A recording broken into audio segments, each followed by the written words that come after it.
ताज्या बातम्यांसाठी पाहत रहा तिचा सागर न्यूज।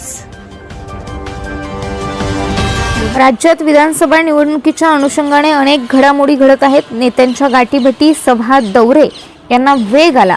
अशात राष्ट्रवादी काँग्रेस, अजित पवार यांच्या पक्षाचे नेते आणि राज्याचे कृषी मंत्री धनंजय मुंडे यांच्या विरोधात परळीमध्ये शरद पवार मराठा कार्ड खेळणार का, अशा चर्चा राजकीय वर्तुळात सुरू आहेत।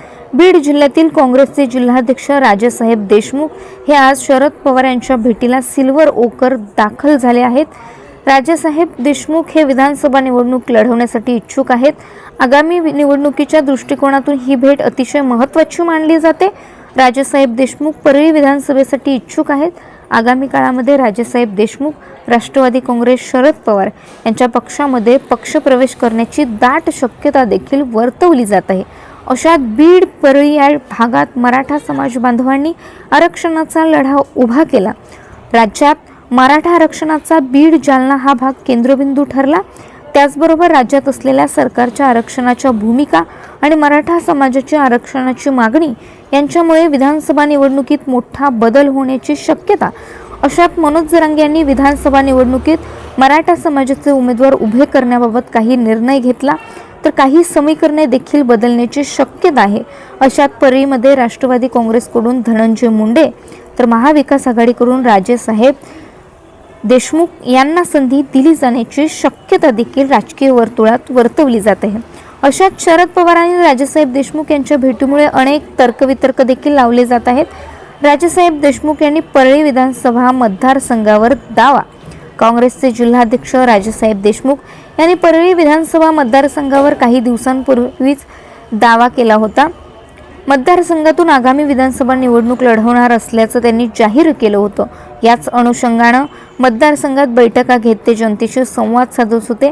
तर राजेसाहेब देशमुख यांनी मनोज जरांगे पाटील यांची भेट घेतली आहे। परळी विधानसभा मतदारसंघामध्ये राष्ट्रवादी काँग्रेसचे राष्ट्रीय प्रवक्ते धनंजय मुंडे हे विद्यमान आमदार आहेत। महायुती सरकारमध्ये आता त्यांच्याकडे कृषी मंत्री पद देण्यात आलं होतं। त्याचबरोबर आगामी विधानसभा निवडणुकीत देखील महायुतीत धनंजय मुंडेच परळीतून उमेदवारी देण्यात येतील याबाबत कसली शंका नाही। मात्र त्यांच्या विरोधात महाविकास आघाडीतर्फे निवडणूक लढवण्यासाठी अनेक जण इच्छुक आहेत। त्यामुळे आता नेमकी संधी कोणाला हेही पाहणं महत्त्वाचं ठरणार। महाविकास आघाडीमध्ये परळी मतदारसंघ कोणाच्या वाट्याला? महायुतीकडून धनंजय मुंडे फिक्स असतील, मात्र महाविकास आघाडीत हा मतदारसंघ काँग्रेसला मिळणार का राष्ट्रवादी काँग्रेस हे अद्याप कोणतीही स्पष्ट माहिती नाही। मुंडेंना विधानसभा निवडणूक आव्हान देणारी लोकसभा निवडणुकीत भाजप नेते आणि आमदार पंकजा मुंडे यांचा आश्चर्यकारक पराभव झाला। यानंतर आता विधानसभा निवडणुकीमध्ये राष्ट्रवादी काँग्रेसचे कृषी मंत्री धनंजय मुंडे यांना आरक्षणाचा मुद्दा आणि पक्षफुटीमुळे पुन्हा आव्हानात्मक जाणार असण्याची शक्यता वर्तवली जात आहे। आता धनंजय मुंडे यांनी देखील निवडणुकीची तयारी सुरू केली। अशातच आज काँग्रेसचे बीड जिल्हाध्यक्ष राजेसाहेब देशमुख शरद पवारांच्या भेटीसाठी पोहोचले। महाविकास आघाडीत परळी मतदारसंघ कोणाला मिळणार याबाबत चित्र अद्याप स्पष्ट झालेलं नाही। सबस्क्राइब करा तिचा जागर न्यूज, शेजारी दिलेलं बेल आयकॉन म्हणजे घंटी दाबा, जेणेकरून तुम्हाला आमच्या साऱ्या अपडेट्स येत राहतील।